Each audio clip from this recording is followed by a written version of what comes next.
Welcome back, everybody. It's Tobin's Fight Show here on 790 The Ticket. All right, so we'll move over to boxing. We'll get into a little bit of Canelo Alvarez and his win over Caleb Plant, which I would describe this fight as it was a fight that needed the ending that it did for Canelo Alvarez because it was going through it was a kind of a, I don't want to say the word is lackluster. I don't think it was a lackluster performance from either man, but I think it was a fight without a lot of signature moments.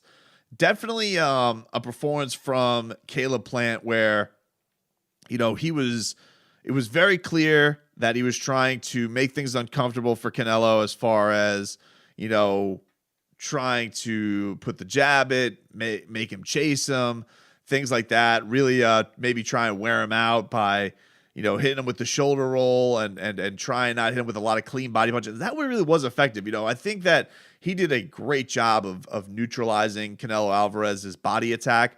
I thought that the first few rounds, it was pretty even. I thought that this was a fight that Caleb Plant was doing a good job. I thought that Canelo really hadn't gone off yet and had those moments. He was having those, he was getting him in those corners and really trying to batter with him and try and break him down with the body shots. But I thought that Caleb Plant was showing some really, really great defense and showing some things there. But there just wasn't enough from him as far as making Canelo respect him. He was talking about, you guys haven't seen the game plan yet. You guys haven't seen what I'm going to bring to the table. And even still, Canelo gets in there with these naturally bigger guys, and he's just shown a propensity to bully him. He's done it against Kovalev. He's done it against Rocky Fielding. He's done it against Callum Smith, and now he's done it against Caleb Plant, where I'm not counting the Turkish Wolf. Adam Yildirim, all respect. Did enjoy seeing the show, though. But you do see, like, Canelo, you got to have something for him. You got to be like a Triple G. And really in this post-Triple G era for him, he's really steamrolling fools. Like, he really hasn't been put into any position of danger. People wondered, was Caleb Plant going to be able to out-slick Canelo Alvarez? I thought this was the big thing I think that Caleb Plant really needed. He had a moment in round, I think it was 9, where he threw this really, really flashy combination.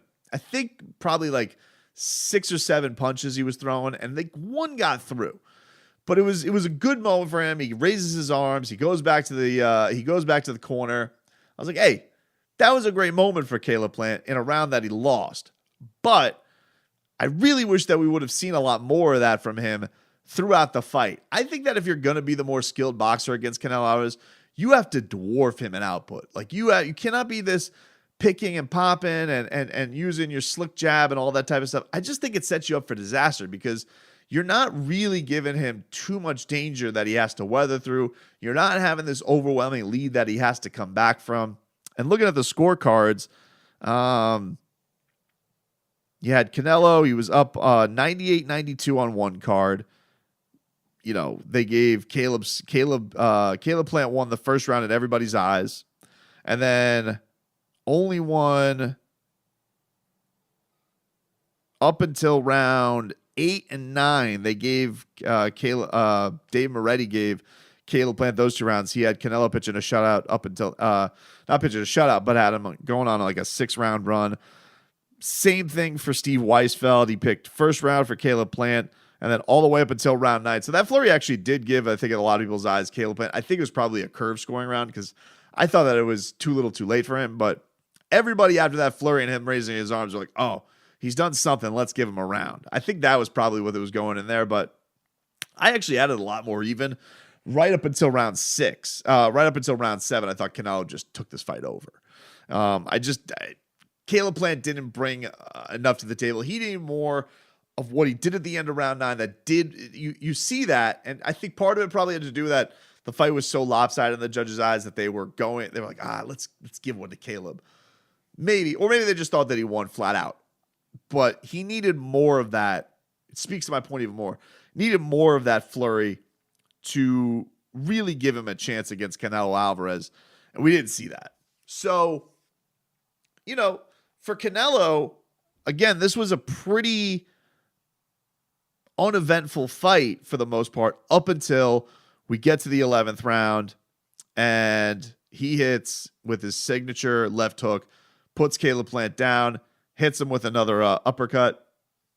He's in bad shape. Gets up. Judge asks him if he wants to fight. He says, of course. And then Canelo just puts him down shortly thereafter. Fight is stopped. Signature ending for Canelo Alvarez, who just remains an absolute beast. He's a monster. And that flair for the dramatic, man. This idea that he's going out there and he's finding ways to go finish off these shows and bludgeon these opponents. He ends up unifying a division in short time, becoming the undisputed 168-pound champion. Very cool. It's a very cool accomplishment for him. Where he goes from here, is this a spot where does he stick at 168? Does he take on a David Benavidez? Does he take on a Jamal Charlo? I would like him to do that. I hope that this PBC Showtime relationship, I hope that he goes in that direction, because I'm just more interested. I'm trying to think about, with Canelo, what's the most important thing now, right? It's not legacy, going and chasing all these weight classes and trying to go be, I don't know, another version of Manny Pacquiao or something like that. I don't know. If he goes and fights a Dimitri Bivol, it's fine. I'm going to watch. Don't get me wrong. Canelo's definitely must-see TV when it comes to the boxing calendar. But I would, I want to see him fight the most captivating opponents. And I think that in lies with, look, guys got to come up to him. I think that he's definitely found a sweet spot at this 168-pound weight class. He's the man. There's an undisputed championship on the line every time you fight him now. So he's bringing that to the table. Who can bring the name to the table? Who can do something? I would like it to be Jamal Charlo. That's the one that speaks to me the most. I would like to see Charlo go up there and see a guy with a little bit of dynamic punching power. Can he do something there? But again, for Charlo, he's been fighting a lot of bums lately, man. He's been fighting a lot of bums. And, the one thing that is tough with this PBC universe, and I think maybe this will speak to some of the guys who are fighting, because this really wasn't the case for welterweight. Welterweight had some good competition, but a lot of these guys in this little super middleweight run, it's been kind of easy pickings. And so I think for them, maybe it'll speak to fighting a guy like Canelo Alvarez. Hey, I might need to get my weight up a little bit. Not just in, I got to get my weight up to get to 168, and that I need to get my competition a little bit better so I know I'm ready for that guy. Because that's what it seemed. It just seemed like with Caleb Plant, for me, seemed like he went into this fight not to lose. Don't lose. Don't lose, Caleb Plant.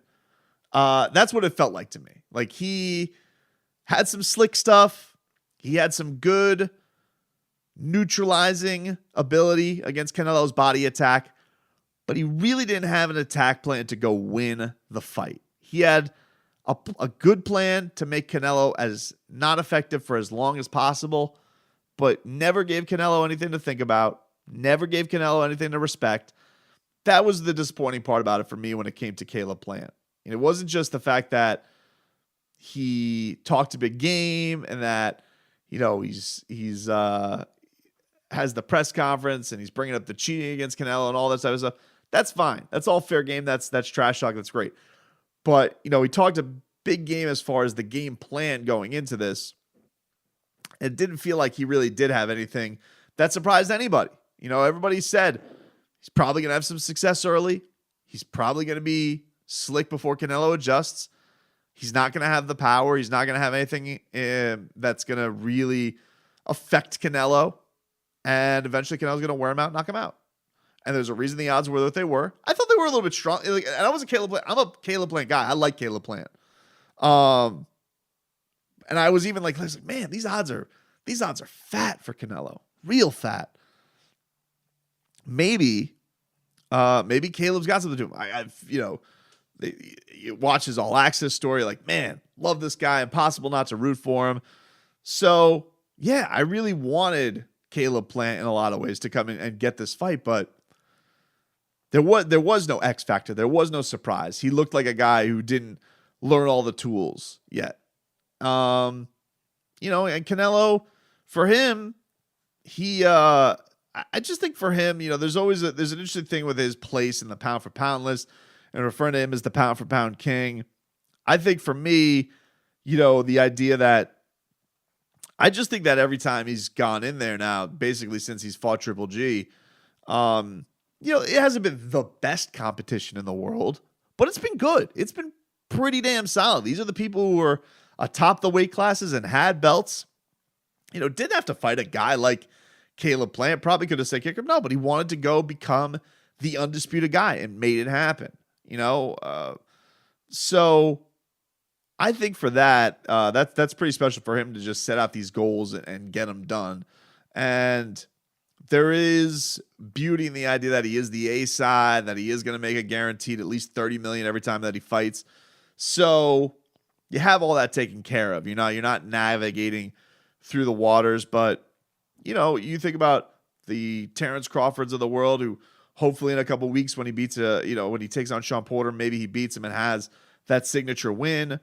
You think about a guy like Tyson Fury and how good he's been as heavyweight champion, and just looks a whole nother level, especially with Anthony Joshua losing. But then you look at a guy like Alexander Usyk, who was the undisputed champion at light heavyweight or cruiserweight, and then comes up and becomes the unified heavyweight champion of the world. He's certainly got to be in the mix as well.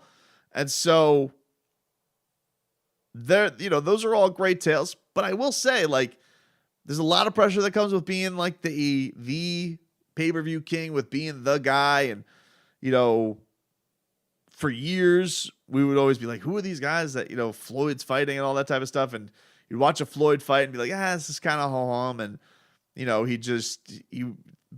and I do think for the most part, this wasn't like the most memorable Canelo fight, but he still had the exclamation point moment. He still had the finishing touch on a fight that if he would have ended up going to win a decision, we probably would have been like, wasn't that great. But he didn't. He turned up the juice, he turned up the heat, and ended up making it a really, really great performance. And just adds the accomplishment. It's if you're going to become the undisputed 168-pound super middleweight champion of the world, that's the way to go and do it. And the guy who was trying to start stuff and get in your head and all that type of stuff, you knock him to the canvas, you give him his first loss, and you send him on his way. This is always the thing too. It's a funny thing I do see though, when ever Canelo Alvarez wins, people are always bringing up Floyd. And would he beat Floyd today? Would he be a guy who could beat me with this version of Canelo, beat Prime Mayweather? I think that people are missing the point with that.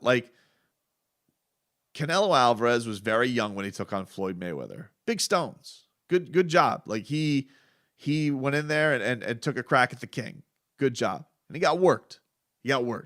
Somehow a judge saw it in his direction. I mean, Canelo has the judges that you've seen. Even at the scorecards I look, I'm like, they had it that lopsided? He's got to mean it out of the palm of their hand. He does. But the crowd was crazy for him tonight. I mean, that's one thing. I mean, he definitely had the arena making him feel every much like the star that he is. But I just think that it's a silly argument to make for a couple of reasons. One, could this version of Canelo face that? No. I mean, they're different weight classes. First of all, he's become a more optimal fighter the bigger he's gotten. And that's the truth. I mean, Canelo, the beauty of him right now is that he's a mauler. He's a guy who goes out there and he is taking fools out. It wasn't like that necessarily when he was taking on Floyd Mayweather. He would get knockouts. Don't get me wrong. It's not like he wouldn't go and knock fools out. This is a guy who's had a lot of fights and he's been a star for a very long time. But you think back to this, to that time of him taking on Floyd Mayweather, and he was going the distance with Shane Mosley. He was going the distance with Austin Trout, Aries Landy Lara thereafter. He would beat up like a James Kirkland and an Alfredo Angulo every now and then, but had a sick knockout against Amir Khan. But it was really after this Gennady Golovkin fight, where the first fight, a lot of people thought that he lost. The second fight was close, thought that he won. It's the way I had it. But he ended up being a draw and a win. But since then, I mean, he's going in and he's really, really wrecking fools. He's really wrecking fools. And even the decisions that he gets, against the Callum Smith was messed up in that fight. He's a lot bigger than Canelo Alvarez, but he came out of that fight really butchered, breaking orbital bones of Billy Joe Saunders. He's knocking out Caleb Plant. He's knocking out Sergey Kovalev silly. And he's doing these things late, too. Late in fights. So, could this guy be Floyd Mayweather? I mean, I think it's a stupid question. Like, probably not. Like, if you're going to say, like, hey, Canelo Alvarez, if we put you back down at 150 pounds, 154 pounds for this fight, do you think that you would be better off than you are right now? I don't think he's as optimal a fighter. I think he's better, bigger. I think he has been. And so that's why every time I see that, I'm just like, if we do this again, give your credit to Floyd Mayweather. He won the fight against the young buck a very long time ago. And props to Canelo Alvarez for taking that fight and going in there and risking his O. It's his only loss of his career. Does he have ones that are arguable? Gennady Golovkin, Erislandy Lara. Yeah, he does. But, Canelo's he's not a guy who's looking to go pitch the shutout like Floyd is. But he's entertaining as hell. You love it. He's making a ton of dough. You love it. He's racking up a lot of belts. You love it. So Floyd will always have that standing of being the guy who beat him and being undefeated. And that's great. But even then we've seen you've kind of this is the thing. With Floyd, I've always said this. He's an amazing fighter. He's changed the game of boxing. And I will always respect what Floyd has done for the game, for the sport, and all of that stuff. However, his fights, a lot of the time sucked. Don't tell me about sweet science. Don't tell me about, you don't know what you're watching. It's truth. A lot of the times Floyd fights were boring, sucked. That's why he changed his persona. That's why he changed who he was, to make you be so frustrated by the way that he fought that you were furious after spending your $70, $80, $90, $100, whatever it was, because he made your best fighter look amateur, but did it in a way where he really wasn't blowing the doors off him or getting stoppages or any of that type of stuff. Canelo's a different animal. He as far as that's concerned, he is going in there and he's trying to break these guys down in the corner, break their bodies, break their spirit, break their will, break their face. And people like that, call combat sports fans crazy. We like knockouts. But for Canelo, great ending to a night, gets his win. Congratulations to him.